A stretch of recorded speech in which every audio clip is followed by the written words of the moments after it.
Lent, namely a penitential period, a time when people come to grips with their limitations, their sins, their attachments, to prepare for real communion with God.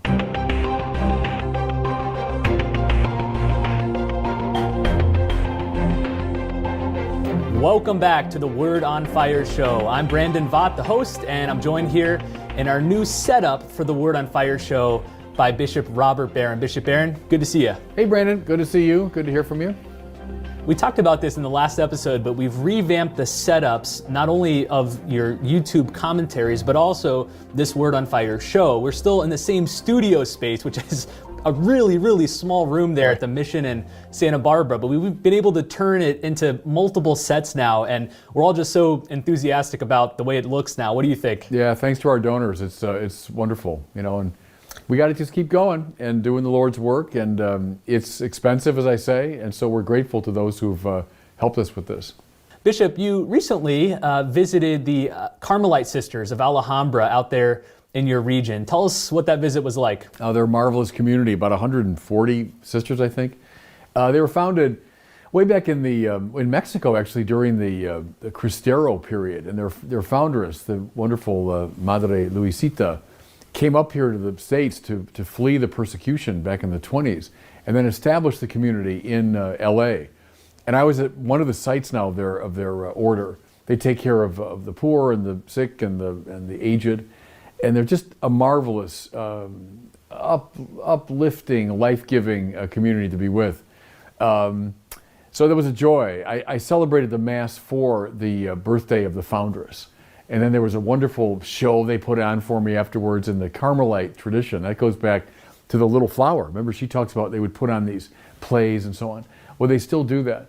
And they were kind of teasing me by making Madre Luisita one of the pivotal players. And so they used some of the film from our work. So they were just a delight. We'll have to film episode 13 of Pivotal Players to feature her in there, huh? Yeah. Now, we're recording this just a couple of days before Lent begins. Ash Wednesday is on February 26th this year. And so I thought we'd spend this whole episode discussing Lent, what it means, how we do it, what it's looked like throughout the ages.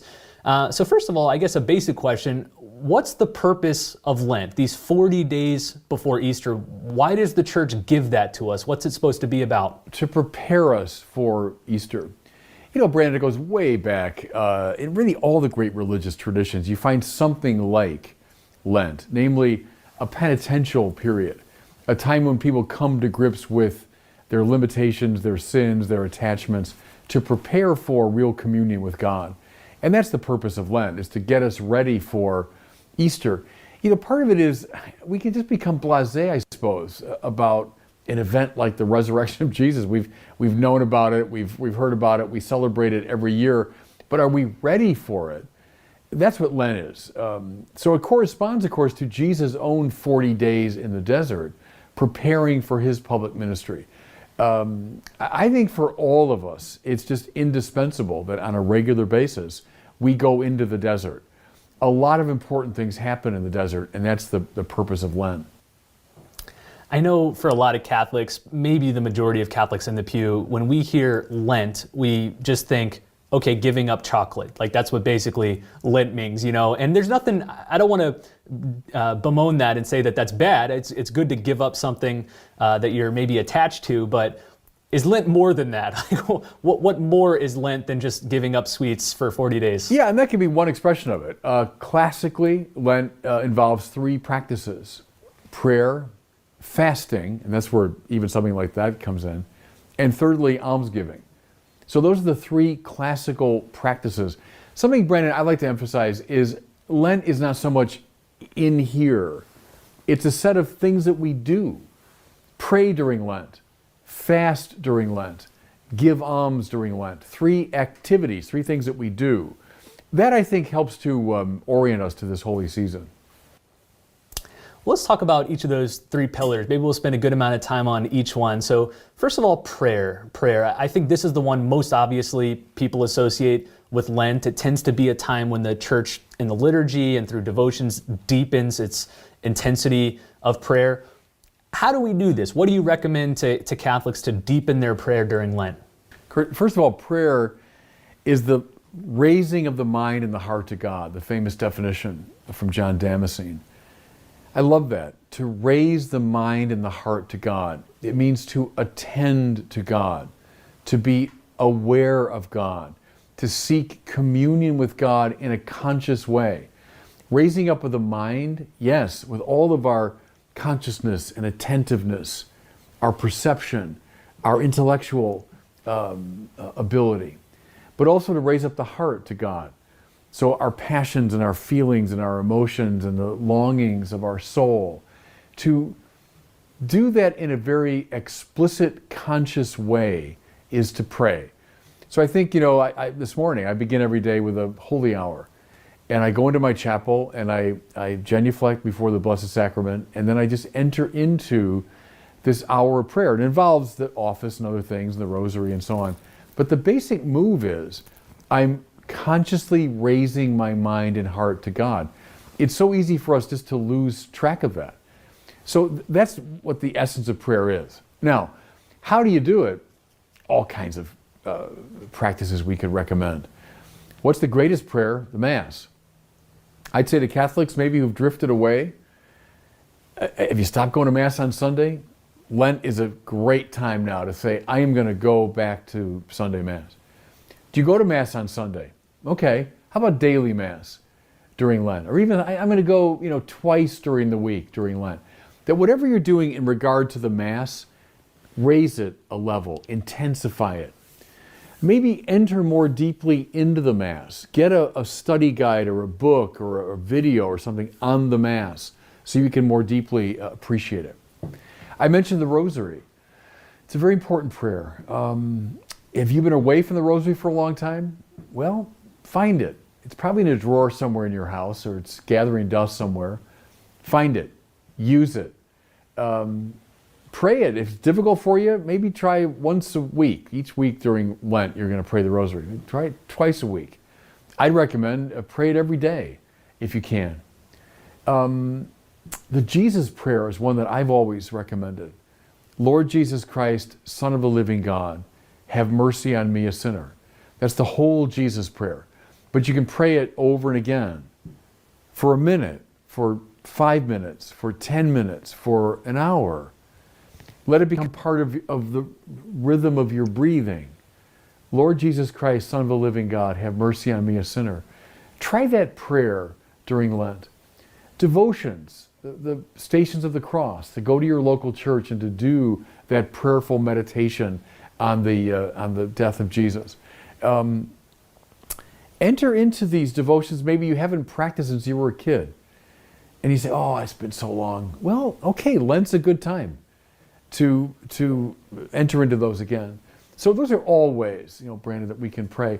I mentioned the Holy Hour. Now maybe that's relatively advanced, I guess, but Fulton Sheen, one of our great heroes, recommended it to every priest when he gave a retreat, lay people when he gave them a retreat. His practical advice was every day, spend an hour before the Blessed Sacrament. Maybe you're getting started, it's a holy 15 minutes, it's a holy half hour. Okay, start with that if you want. But spend time in adoration. May I say, I might have mentioned this now in an earlier show, Brandon, that when I met with the Pope for the Ad Limina visit, when the bishops of my region met with him, one of the first things he said to us was, teach your people adoration. Teach your people adoration of the Blessed Sacrament. And that stayed in my mind. So another prayerful practice you could exercise during Lent. All those are ways. Is there an especially Lenten character of prayer that maybe is distinct from other liturgical seasons? I'm thinking like of the season of Advent, which takes the form of expectation and longing. How long, O Lord, how long? Or, O come, O Israel. How about Lent? Is there a specific character of Lenten prayer? Well, it's probably penitential in form, getting in touch with my own weakness, asking the Lord for forgiveness, asking for help in your struggle against, your own vices and your own attachments, your own sin. Brandon, it's not a morbid thing at all. Getting in touch with your sinfulness is a great form of prayer. If I, before the Lord, confess There's the formal sacrament of reconciliation, but just the confession of sin in the presence of the Lord, that's a good prayerful practice. And it shouldn't depress you. It's in front of the Lord who loves you more than you love yourself, and to say, help me deal with, Lord, this issue.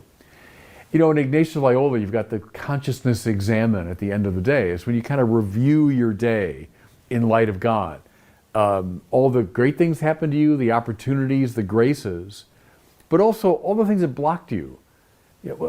Today I had the opportunity, Lord, to do this work of charity, but I didn't do it. Today, Lord, I allowed that person just to bug me, and I didn't reach out in forgiveness and love. I had this chance, which I, missed. Good. Don't feel, that you're falling into the slough of despond. I mean, you're confessing in the presence of the Lord. Those are all forms of Lenten prayer, it seems to me. So that's the first major pillar of Lent, prayer. Let's look at the second pillar, which is fasting. Now, Bishop, fasting has become all the rage in the world in general, in our general culture. You talk about intermittent fasting, people fasting for various health benefits, bodybuilding benefits, but from a religious perspective, from a spiritual perspective, why do we fast? What are the spiritual benefits of fasting? Well, attachment, detachment, right, is a great spiritual category. We tend to get attached to created things, and we make them godlike in our lives. They take on an exaggerated importance. When that happens, it's good sometimes to actively detach oneself from them so as to find what the soul really wants. See, the soul can be so caught up in secondary goods that it even begins to forget what it really wants. So if you're so sated all the time by seeking out sensual pleasure, you can forget, that your soul wants something much more than that.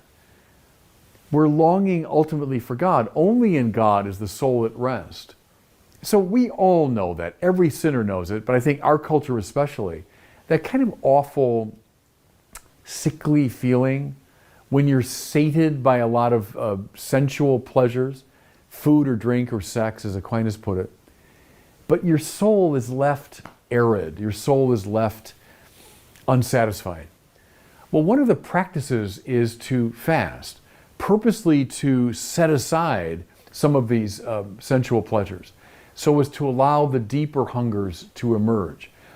Please, it has nothing to do with Puritanism or Platonism or dualism. It doesn't mean that we hate pleasure.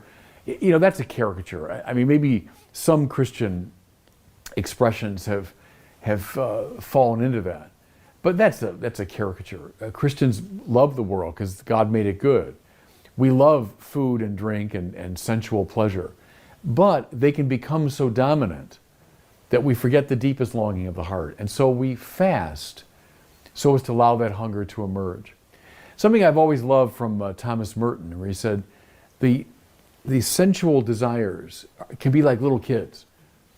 I want it. A little kid that wants something right now. And even though look, that's not good for you. We're going to eat in an hour and you don't need an ice cream cone right now. But I want it. And if we allow our sensual desires to dominate us, it's like that. We start doing things that aren't good for us. So fasting is a wonderful way to rediscover the deepest longing of the heart. It's not a Platonism or a Puritanism. It's a spiritual cleansing, if you want, to allow the deepest hunger to express itself. Bishop, the minimum that the Church asks of Catholics during Lent in terms of fasting is to abstain from meat on all Fridays, and then on Ash Wednesday and Good Friday to fast. And at least in America, the way fasting is defined is one small meal with maybe a couple of snacks. You've worked with a lot of people in spiritual direction elsewhere. Is that minimum usually what you recommend to most people? Do you recommend they fast more than that? And how do you make that determination? Yeah, I've always said to people, look, at the very least, do what the Church asks. It's not that demanding. And I'll say this too, Brandon. Many years now of living through Lent, very often it's precisely the Friday abstinence that stays most in my mind or kind of bugs me the most, or you know what I mean? That I'm most aware that it's Lent. Because, and I think you and I have this in common, I don't like fish. And so for me, it's a real, I don't want to exaggerate, like it's a terrible suffering, but it does get my attention, let's put it that way, Friday and Lent, because I can't have meat and I can't have fish. And so it's like, oh, what am I going to do? Well, that's all good. See, that's good because it brings it into my body, the fact of Lent. It brings it into my practical planning that I'm aware of Lent. So at the very least, yeah, follow what the church recommends. There's some people, I know there are fish lovers that, oh, I love fish, so they have an extra helping, on Friday. It's kind of defeating the purpose, I've often encouraged people, is there a form of sensual pleasure that's too dominant in your life? Name that, and then try to get some control over it. So the church's recommendations about fasting, but maybe that you could push it a little bit further. Maybe it is skipping a meal, once a week. I know some people who do really, really serious fasting, like bread and water fasting on a Friday during Lent. Okay, as you say, we're doing it now for bodybuilding purposes and health purposes. So, why not for spiritual purpose too? There's something mysterious too, Brandon, isn't there? It goes right back to the Bible itself, and it comes up through the tradition that something about fasting accomplishes certain spiritual ends. And I can't explain that exactly. But Jesus' famous line about, this type of demon only comes out through prayer and fasting. And I've talked to a number of really spiritually alert people that I've known, and they'll say that. They'll say, oh yeah, fasting. If you want to accomplish that, you've got to fast. Now, why that works, I don't entirely know. But there's a lot of spiritual power to it. Now, as you say, how about something like, for a lot of us today, I'll include myself, addiction to not video games, but like the video, the iPhone and the video stuff and screens. How about a little fasting from screens? Now, I realize the irony, I'm saying this as I'm appearing on a screen, but you know what I mean, is we can get too caught up in that business. Fast a little bit, cut back on purpose, limit your time. Find something in your life that you think, I am giving this too much attention, and fast from it. All right, so we've looked at the first two pillars of Lent, prayer and fasting. Let's turn to the third and final one, which is almsgiving. What's the connection between almsgiving and the spiritual life? I think for a lot of people, the connection is obvious when it comes to prayer and fasting. Those seem to bear obvious spiritual fruit. But how does almsgiving help our souls? Oh gosh, in so many ways, huh? Because if the heart of the spiritual life is caritas, right? It's love, to will the good of the other. That's a very concrete way to will the good of the other. There are poor people around us all the time. Find a way during Lent to give to them, to give of yourself. And I like the fact that it has to do with money. It makes it really concrete because we can get very sort of gassy and abstract about that. I'm giving of myself.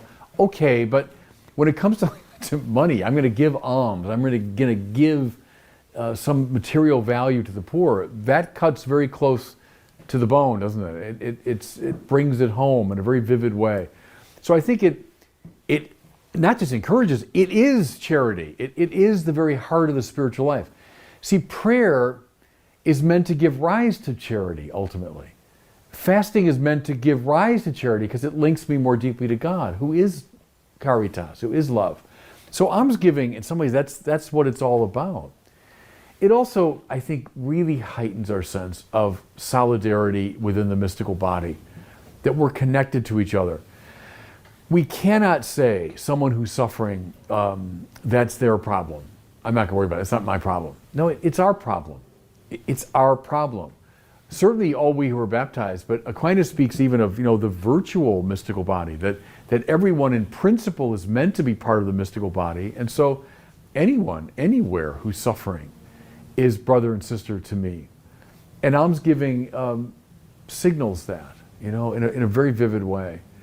I think, I live out here in California where the homeless problem is very acute, and it's becoming more acute all over the place. Are there poor people literally at our doorsteps now? Yeah, very often. Lent is a beautiful time, to do something to reach out to them. Yeah, maybe offer a few more examples. I think when it comes to almsgiving, a lot of people just have in mind maybe dropping an extra envelope in the collection plate when it passes on Sunday, maybe writing a check to a charity, but what are some ways we can give alms beyond just that? And those aren't bad. I mean, so even those things you mentioned kind of off the top of your head, those are good. But think of so many ways. Let's say you typically tip 15% at a restaurant, or 20%. How about in Lent up at 5%? It's as a form of almsgiving. Tip your waiter or waitress a little more than you usually do. How about during Lent? I realize this might get you on every mailing list in America, but you just make a resolution that any time during Lent some solicitation for money comes from a charity, give something. You're not going to ask any questions. You're just going to say, okay, I abandon myself to God's providence, and God will send me places that need my help. Give something. Put a poor box in your house for Lent, especially like you've got all your kids, Brandon, people with big families. Whenever anyone leaves the house, they have to put something in the poor box. And it could be a little bit, could be a dime, it could be $1, whatever. But how about for those 40 days, every time you leave the house, you're going to put something in the poor box to remind you of those in the world who are in great need. One that I've recommended over the years, and I challenge myself because I'm not very good at following this, but when you're buying something during Lent, whether you're buying a car, you're buying a suit of clothes, you're buying a TV set, or you're buying groceries, find the item that you really want and could afford, but on purpose buy the next level down, the one that's less expensive, and give the difference to the poor. So let's say we'll give a grand example. I'm buying a car, and here's the car I want, and I could afford it. All right, on purpose, get the next one down, but give the difference to the poor. There's that TV set that I really want. I want that giant TV set, and I could afford that. Buy a smaller one. Give the difference to the poor. All kinds of ways. And be creative, One thing I recommend, too, during Lent, make sure you've got loose dollar bills and all that in your pocket, so that when someone you see on the street is asking for money, maybe, especially during Lent, you say, I'm not going to ask any questions. I'm not going to have any hesitation. I'm just going to give something. Just get an almsgiving mentality in mind all during those 40 days.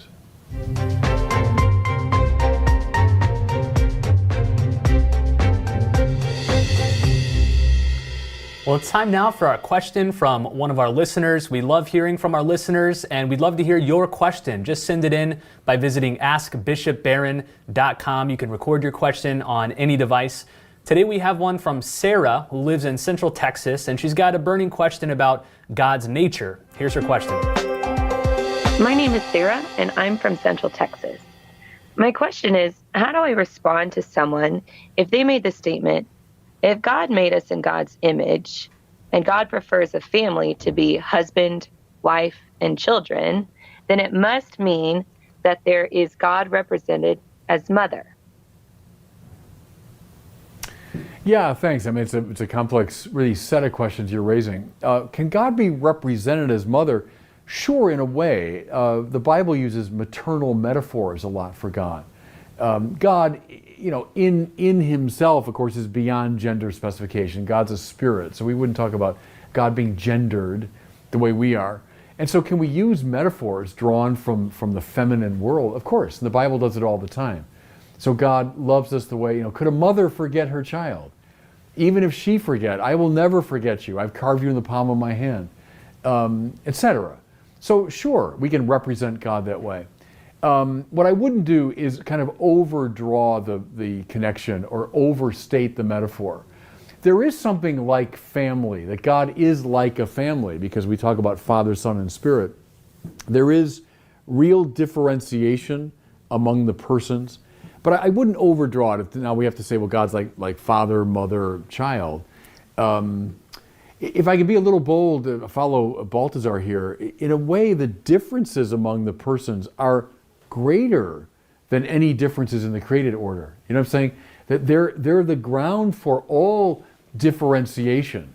So are men and women different? Of course. And are the Father and Son and Spirit different?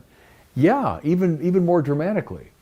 But I wouldn't press the metaphors that we have to see within God, mother, father, mother, and child. Feminine metaphors, sure, but I'd stick with Father, Son, and Spirit.